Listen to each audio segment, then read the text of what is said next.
अब हमें स्टडी करना है covalent bond and covalent compound के बारे में। कोवेलेंट बॉन्ड क्या है? जब दो एलिमेंट के बीच में इलेक्ट्रॉन के शेयरिंग से बॉन्ड का फॉर्मेशन होता है तो ऐसे बॉन्ड को हम कहते हैं covalent bond. So the chemical bond formed by the sharing of electrons between the elements or you can say between the atoms is known as covalent bond।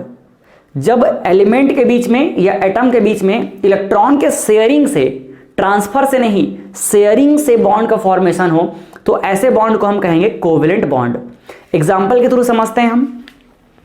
जैसे ये हमारे पास है हाइड्रोजन और हमने ले लिया एक क्लोरीन।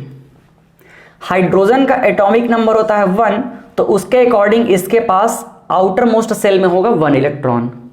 क्लोरीन का एटॉमिक नंबर होता है 17, तो उसके अकॉर्डिंग 17 का इलेक्ट्रॉन डिस्ट्रीब्यूशन करें तो 2 8 7, मतलब आउटर मोस्ट में कितना होगा 7 इलेक्ट्रॉन। ये मैं इलेक्ट्रॉन को इस तरह से क्रॉस से रिप्रेजेंट कर रहा हूं 1 2 3 4 5 6 और ये 7 इलेक्ट्रॉन। बट हमें स्टेबिलिटी का ऑर्डर क्या पता है? कोई भी एलिमेंट के सेल में अगर फर्स्ट सेल में 2 इलेक्ट्रॉन हो, सेकंड सेल में 8 इलेक्ट्रॉन हो, थर्ड में भी 8 हो, फोर्थ में 18 हो, फिफ्थ में 18 हो और 6 में 32 और 7th में भी 32, इस तरह से अगर सेल के अंदर इलेक्ट्रॉन प्रेजेंट है तब वो सेल स्टेबल होता है। इसका मतलब ये थर्ड सेल में जो 8 इलेक्ट्रॉन होना चाहिए, क्लोरीन के पास भी ये चाहेगा कि उसके थर्ड सेल में 8 इलेक्ट्रॉन हो जाए, बट है कितना 7, तो वो 1 इलेक्ट्रॉन अगर कहीं से व्यवस्था कर ले तो वो स्टेबल हो जाएगा। सिमिलरली हाइड्रोजन के फर्स्ट सेल में अगर 2 इलेक्ट्रॉन हो जाए तो भी स्टेबल हो जाएगा। तो इसीलिए हाइड्रोजन और क्लोरीन ये दोनों क्या करेंगे, एक एक इलेक्ट्रॉन का शेयरिंग कर लेंगे और शेयरिंग करने से दोनों की बात बन जाएगी। तो जरा देखो यहां पे, ये हाइड्रोजन है जिसने 1 इलेक्ट्रॉन शेयर कर दिया और ये क्लोरीन है, इसने भी अपना 1 इलेक्ट्रॉन शेयर कर दिया और बाकी क्लोरीन के पास कितने इलेक्ट्रॉन बच गए? ये 6 इलेक्ट्रॉन इस तरह से बच गए। क्लियर है? अब देखो ये जो शेयरिंग हुआ इलेक्ट्रॉन है ये दोनों का कहलाएगा क्योंकि इसमें दोनों का कंट्रीब्यूशन है। तो अगर अब हम काउंट करें तो जरा देखिए हाइड्रोजन के पास कितने इलेक्ट्रॉन हो गए? 1 और 2, मतलब हाइड्रोजन का फर्स्ट सेल स्टेबल हो गया। इसी तरह अगर क्लोरीन की काउंटिंग करें तो 1 2 3 4 5 6 7 8, तो जो शेयरिंग इलेक्ट्रॉन है दोनों का है, इसीलिए यहां पे दोनों का आउटर मोस्ट सेल स्टेबल हो गया। तो यहां से बात क्लियर हो गया कि इन्होंने शेयरिंग क्यों किया, ताकि ये स्टेबल हो जाए। अगर हम इसको बॉन्ड के फॉर्म में लिखना चाहें तो जरा देखो यहां पर कितने इलेक्ट्रॉन का शेयरिंग हुआ है? 2 इलेक्ट्रॉन का, मीन्स 1 पेयर ऑफ इलेक्ट्रॉन का शेयरिंग हुआ है। तो इसको हम बॉन्ड के फॉर्म में इस तरह से लिख सकते हैं, ये हाइड्रोजन और ये क्लोरीन, इनके बीच में 2 इलेक्ट्रॉन का शेयरिंग हुआ है। हम चाहे तो इलेक्ट्रॉन को क्रॉस से न रिप्रेजेंट करके इस तरह से डॉट के फॉर्म में भी रिप्रेजेंट कर सकते हैं, जैसे आपकी मर्जी आप वैसे रिप्रेजेंट कर सकते हो। अब देखिए यहां पर बॉन्ड को हम इस तरह से रिप्रेजेंट करेंगे, ये हाइड्रोजन और क्लोरीन, इन दोनों के बीच में एक एक इलेक्ट्रॉन के शेयरिंग से एक बॉन्ड का फॉर्मेशन हुआ है। और ये जो बॉन्ड बना है, ये जो बॉन्ड बना है, इसी बॉन्ड को हम क्या बोलेंगे? इसी को हम कहेंगे कोवेलेंट बॉन्ड। क्लियर है? और इस बॉन्ड के बाद ये जो फाइनली कंपाउंड बना है इसको हम इस तरह से रिप्रेजेंट कर सकते हैं। तो ये जो HCl हाइड्रोक्लोरिक एसिड जो कंपाउंड बना है, ये कंपाउंड अब क्या कहलाएगा? ये कहलाएगा कोवेलेंट कंपाउंड। क्लियर बात? तो इस तरह से हमको समझ आ गया कि जब एलिमेंट या एटम के बीच में इलेक्ट्रॉन के शेयरिंग से बॉन्ड बनेगा तो उसको हम क्या बोलेंगे? कोवेलेंट बॉन्ड कहेंगे। और इस कोवेलेंट बॉन्ड के थ्रू जो कंपाउंड बनेगा उसे हम कहेंगे कोवेलेंट कंपाउंड। क्लियर बात? चलिए कुछ और एग्जांपल हम समझते हैं। इसको मैं इरेज कर देता हूं।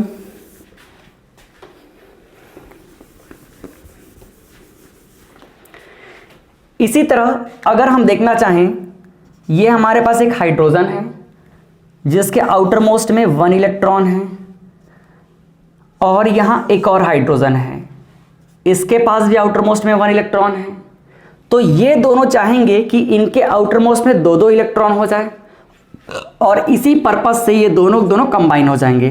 तो देखो जरा इस तरह से कंबाइन होंगे, इस हाइड्रोजन ने एक इलेक्ट्रॉन शेयर किया, इस हाइड्रोजन ने भी एक इलेक्ट्रॉन शेयर किया और दोनों ने एक एक इलेक्ट्रॉन शेयर करके क्या कर लिया, इस तरह से बॉन्ड का फॉर्मेशन कर लिया, जिसको हम इस तरह से रिप्रेजेंट कर लेंगे।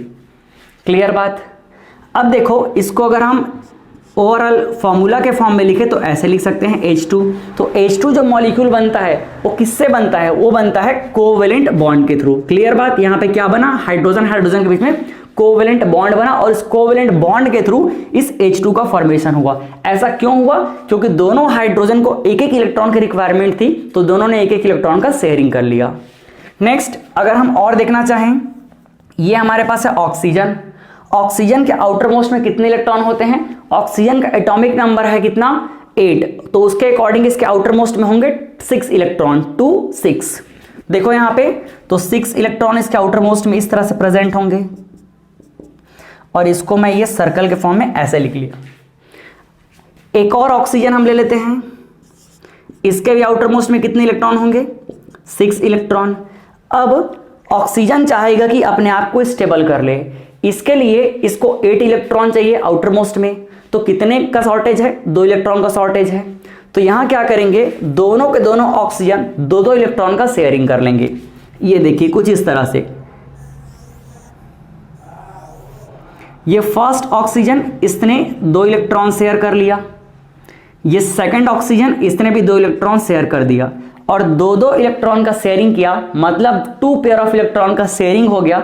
और इस तरह से देखो ऑक्सीजन के पास कितना बच गया, 2 इलेक्ट्रॉन शेयर करने के बाद इसके पास बच जाएगा 4 इलेक्ट्रॉन, इसके पास भी बच जाएगा 4 इलेक्ट्रॉन। अब अगर हम काउंटिंग करें तो देखिए 1 2 3 4 5 6 7 8, ये ऑक्सीजन स्टेबल। इस ऑक्सीजन को देखिए 1 2 3 4 5 6 7 8, ये भी स्टेबल। तो दोनों ऑक्सीजन ने 2-2 इलेक्ट्रॉन का शेयरिंग किया और इससे दोनों ही स्टेबल हो गए। और स्टेबल होने के बाद जो बॉन्ड का फॉर्मेशन हो रहा है उसको हम इस तरह से लिख सकते हैं, ये है ऑक्सीजन और ये 2 इलेक्ट्रॉन की वजह से पहला बॉन्ड बना और ये दूसरे इलेक्ट्रॉन पेयर की वजह से एक और बॉन्ड बना और ये ऑक्सीजन ऑक्सीजन के बीच में इस तरह से 2-2 पेयर की वजह से 2 बॉन्ड का फॉर्मेशन हो गया। और जो बचे हुए इलेक्ट्रॉन है इसको हम इस तरह से रिप्रेजेंट कर सकते हैं, आप चाहें तो इसको डॉट के फॉर्म में भी रिप्रेजेंट कर सकते हैं। और ओवरऑल अगर हम इन दोनों O2 को अगर हम कंपाउंड के फॉर्म में लिखें तो O2 लिख सकते हैं। क्लियर है। तो यहां से एक बात समझ आ गया कि यहां ऑक्सीजन के पास 2 इलेक्ट्रॉन का शॉर्टेज था, इसीलिए दोनों ऑक्सीजन ने 2-2 इलेक्ट्रॉन का शेयरिंग किया और क्या बना लिया, O2 मॉलिक्यूल बना लिया। तो यहां पर ये जो 2 बॉन्ड दिख रहा है ये भी क्या है, कोवेलेंट बॉन्ड है। अब जरा एक बात और समझना, अगर हम नाइट्रोजन ले लें, नाइट्रोजन के आउटर मोस्ट में कितने इलेक्ट्रॉन होंगे, नाइट्रोजन का एटॉमिक नंबर होता है कितना, 7, तो इसके आउटर मोस्ट में होंगे कितने इलेक्ट्रॉन, 5 इलेक्ट्रॉन। ये देखिए एक और नाइट्रोजन ले लेते हैं, इसके भी आउटर मोस्ट में कितने इलेक्ट्रॉन होंगे, 5 इलेक्ट्रॉन। अब अगर ये स्टेबल होना चाहेगा तो इसको कितना इलेक्ट्रॉन होना पड़ेगा, 8 इलेक्ट्रॉन, मतलब 3 इलेक्ट्रॉन का शॉर्टेज है। तो दोनों नाइट्रोजन क्या करेंगे, 3-3 इलेक्ट्रॉन का शेयरिंग कर लेंगे। जरा देखो इस तरह से,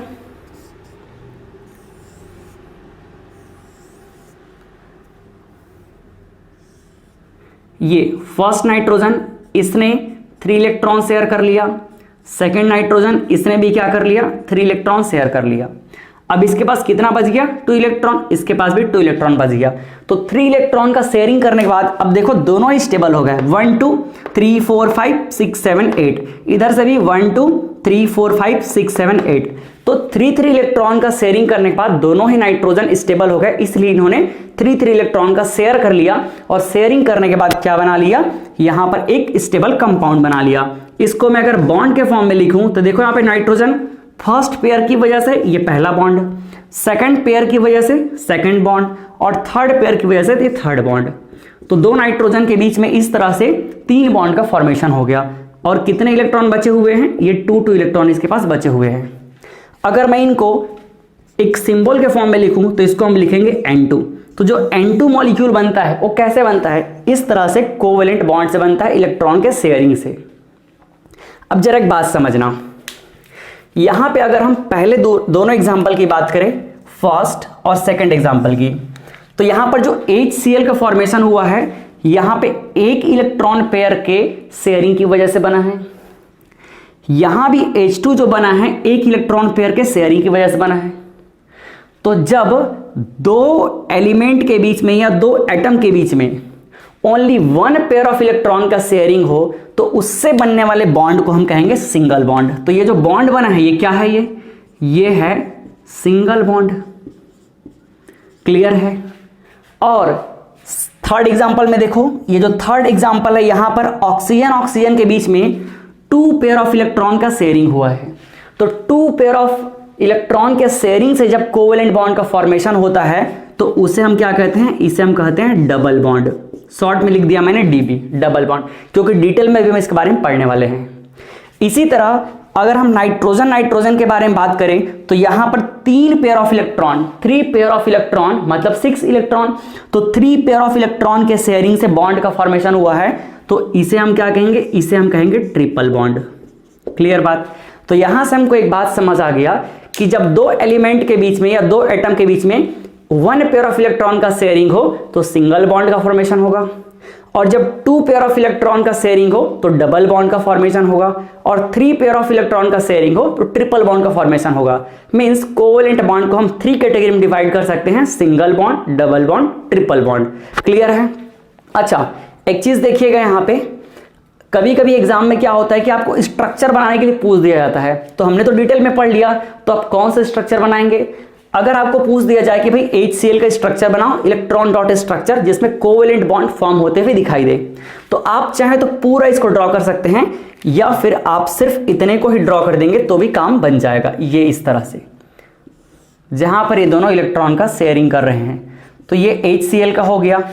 इसी तरह आप चाहें तो H2 के स्ट्रक्चर में सिर्फ इतना फॉर्म कर देंगे तो भी बात बन जाएगा। अगर O2 की बात करें तो आप इतना बना दीजिएगा तो भी बात बन जाएगा।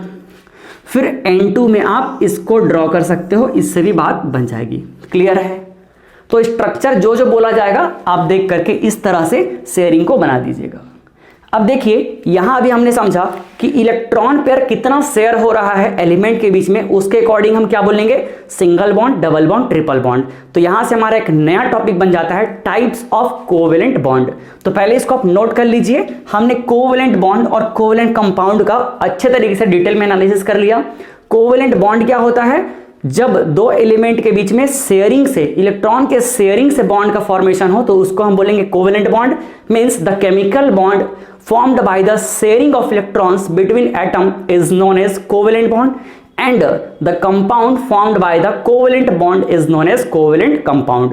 पहले इसको आप नोट कर लीजिए, फिर हम देखते हैं टाइप्स ऑफ कोवेलेंट कंपाउंड।